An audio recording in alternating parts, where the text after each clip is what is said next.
விஷயங்கள் வந்து நாம் வந்து கற்றுக்குறோம், படிக்கிறோம், தெரிஞ்சுக்கிறோம்லாம் சொல்கிறோம். இந்த கற்றுக்கிறது, கற்றுக்கொள்ளுதல் அப்படின்னா என்ன அர்த்தம்? சராசரியாக நம்ம நிறையா விஷயம் கற்றுக்குறோம். எது மூலமாக கற்றுக்குறோம்? இப்போ வந்து எப்படி என்னுடைய அறிவு வளருது? அனுபவங்கள் மூலமாக தான்.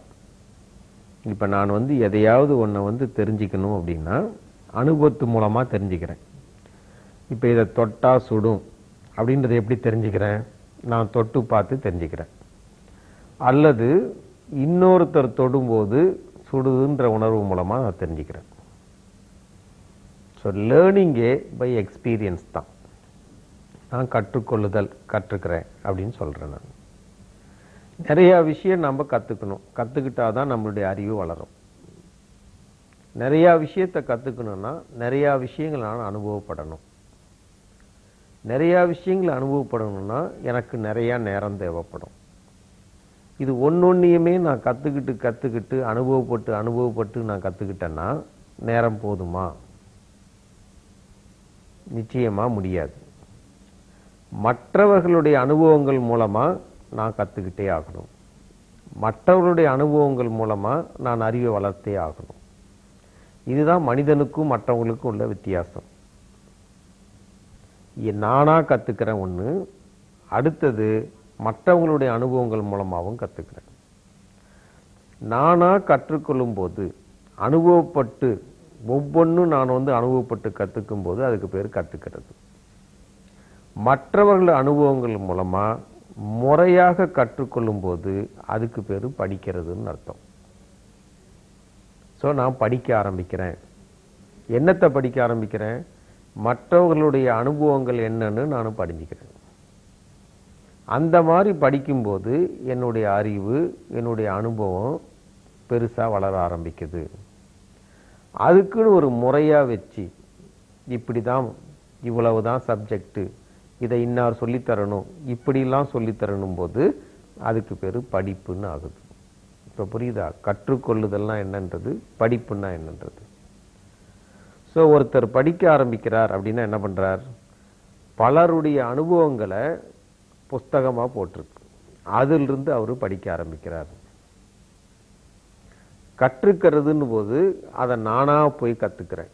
இன்னொருத்தர் எனக்கு செய்யும்போது அதை நான் படிக்க ஆரம்பிக்கிறேன். நான் ஒன்னொன்னா கற்றுக்க ஆரம்பிக்கிறேன், ஒன்னொன்னா படிக்க ஆரம்பிக்கிறேன். இதை வந்து நான் வாழ்க்கையில் பயன்படுத்த ஆரம்பிக்கிறேன். எதுக்கு? என்னுடைய வாழ்க்கை வளம் பெற, என்னுடைய வாழ்க்கை பயனுள்ளதாக அமைய, என்னுடைய வாழ்க்கையை நினைத்து நானே சந்தோஷப்பட, பெருமைப்பட, இப்படின்னு அப்படியே படிப்படியாக போயிட்டே இருக்கு. எனக்கு ஆதாயம் கிடைக்கும் போது அதுக்கு பேர் சந்தோஷம். அதே மற்றவங்களுக்கும் பண்ணும்போது அது பெருமையாக மாறுது. இது ஒன்னொன்னையும் மனசு புரிஞ்சு வச்சிருக்கணும். கற்றுக்கிறதுனா என்ன, படிக்கிறதுனா என்ன, எப்படி இது வந்து எனக்கு வந்து சேருது. இப்போ நான் நிறையா விஷயங்களை கற்றுக்கொண்டுக்கிட்டே வரேன். அதை வந்து நான் பயன்படுத்தணும். எதுக்கு? எனக்கும் மற்றவர்களுக்கும் உபயோகமாக இருக்கிற மாதிரி. அப்போ தான் நான் கற்றுக்கிட்டதுக்கு அர்த்தம் இருக்க போகுது. எதுக்காக இதை பயன்படுத்துகிறேன்? நான் இன்னும் மேலும் அதிக நாள் வாழ, அதிக சௌகரியமாக வாழ. ஏன்னா ஒவ்வொரு ஜீவராசியும் மேக்சிமம் வாழணுன்றது தான் அதனுடைய எய்ம். இதுக்கு எனக்கு இந்த கற்றுக்கிறது அவசியமாகுது. இந்த மாதிரி கற்றுக்கிறது தான் இந்த பாடத்தில் கொடுக்கப்பட்டிருக்கு அப்படின்றத நீங்கள் புரிஞ்சு வச்சுக்கணும். இப்படி செய்யும்போது என்ன ஆகுது அப்படின்னா, கற்றுக்கிறதுனா என்ன, படிக்கிறதுனா என்னன்னு புரிஞ்சுக்கிட்டு அதை உறவு முறைக்கு பயன்படுத்த ஆரம்பிக்கிறேன். எனக்கு வந்து யாராவது கற்றுக் கொடுத்தால், அடிப்படையிலேயே பார்த்தீங்கன்னா தேடல் அப்படின்றது அடிப்படை உணர்வு. ஒவ்வொரு மனிதனுக்கும் நிறையா தெரிஞ்சுக்கணும், நிறையா கற்றுக்கணுன்ற ஆர்வம் நிச்சயமாக உண்டு. ஏன்னா தேடல் அப்படின்றது அடிப்படை உணர்வு. எனக்குள்ள ஒரு அர்ஜ் இருந்துக்கிட்டே இருக்குது. இதை தெரிஞ்சுக்கணும், அதை தெரிஞ்சுக்கணும், இது பண்ணிக்கணும், இது என்னன்னு தெரிஞ்சுக்கணும் அப்படின்றது தேடல். இந்த மாதிரி தேடலுக்கு வந்து தீனி போடுறீங்க இல்லையா, அது யார் போடுறாங்க, எப்படி போடப்படுது அப்படின்னும் போது நாம் அவங்களுக்கு நன்றியோட இருக்க ஆரம்பிக்கிறோம். நீங்க பெரும்பாலும் பார்த்தீங்கன்னா விஷயங்களை அனுபவிக்கும் போது அதை யாரு கொடுத்தாங்களோ அவங்க மேல ஒரு மதிப்பு வர ஆரம்பிக்குது.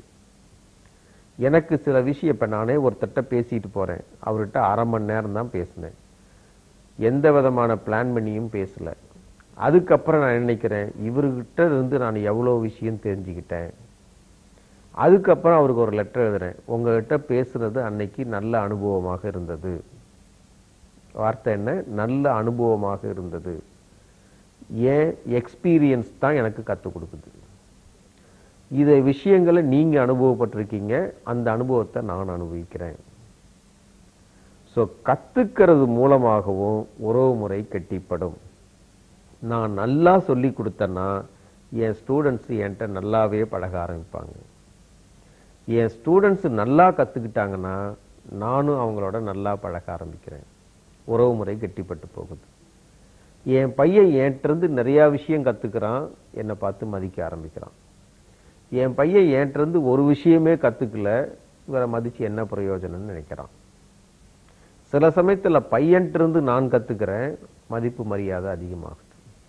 என்ன பண்ணியும் நானும் கத்துக்க முடியல, அவனுக்கும் கத்துக்க வைக்க முடியல, கஷ்டமா இருக்குது. இப்ப புரியுதுங்களா?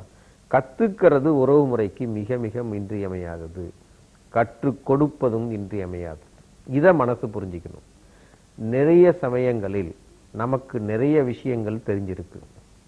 பெரும்பாலான சமயங்களில் தெரிஞ்சிருந்தும் இதை ஏன் சொல்லித் தரணும், இதை ஏன் தெரியப்படுத்தணும், இதை ஏன் இந்த மாதிரி சொல்லணும், இவ்வளவு கஷ்டம் எடுத்துக்கணுமா, இப்படி எல்லாம் கூட நம்ம மனசு நினைக்குது. காரணம், இது தேவையா? பலன் என்ன? இந்த கற்றுக்கொள்ளுதலும் கற்றுக் கொடுப்பதும் மிக மிக இனிமையானது. ஏன்னா அடிப்படை உணர்வை அது திருப்திப்படுத்துது. இப்ப சாப்பிட்டா சந்தோஷம், நல்ல சூழ்நிலை இருந்தா அல்லது வெப்பநிலை அல்லது சீதோஷ நிலை இருந்துச்சுன்னா சந்தோஷமா இருக்கு உடம்புக்கு. ஏன்னா இதெல்லாம் அடிப்படை உணர்வுகள். அதே மாதிரி தேடலும் அடிப்படை உணர்வு. இத மனசு நல்லா புரிஞ்சிருக்கணும். நான் ஒரு புஸ்தகத்தை எடுத்து படிக்கிறேன், புரிஞ்சு போகுது, அதோட நிறுத்திடுறேன்னா மேற்கொண்டு இதை பத்தி என்ன தெரிஞ்சுக்கலாம். ஒரு சமையல் பண்றாங்க, அமைஞ்சு போகுது, அதுக்கப்புறம் இதை எப்படி இன்னும் இம்ப்ரூவ் பண்ணலாம். தேடல். தேடல்ன்றது அடிப்படை உணர்வு. அந்த உந்துதல் மனிதனிடம் இருந்துகிட்டே தான் இருக்கும். ஏன்னா இது பரிணாம வளர்ச்சியின் ஒரு அத்தியாவசியமான மூலக்கூறு. இதை யாராலையும் தடுத்து நிறுத்த முடியாது. இந்த தேடல்ன்ற ஒரு இது இருக்கு இல்லையா, நாம நினைச்சிட்டு இருக்கோம் சாப்பாடு போட்டாதான் இம்ப்ரூவ்மெண்ட் ஆகும் ரிலேஷன்ஷிப்பு, அல்லது வேற ஏதாவது ஒரு ஆதாயம் கொடுத்தாதான் ரிலேஷன்ஷிப். கிடையவே கிடையாது. நம்மளுடைய அறிவை வளர்த்துக்கிறதுக்கு யார் அதிகமாக உதவியாக இருக்கிறார்கள், நம்ம அறிவு மேம்பட எது நமக்கு உதவியாக இருக்கிறது, அதன் மேல் நம்மளை அறியாமலேயே ஒரு பிணைப்பு பாசம் வந்தே தீரும். புரியுதா?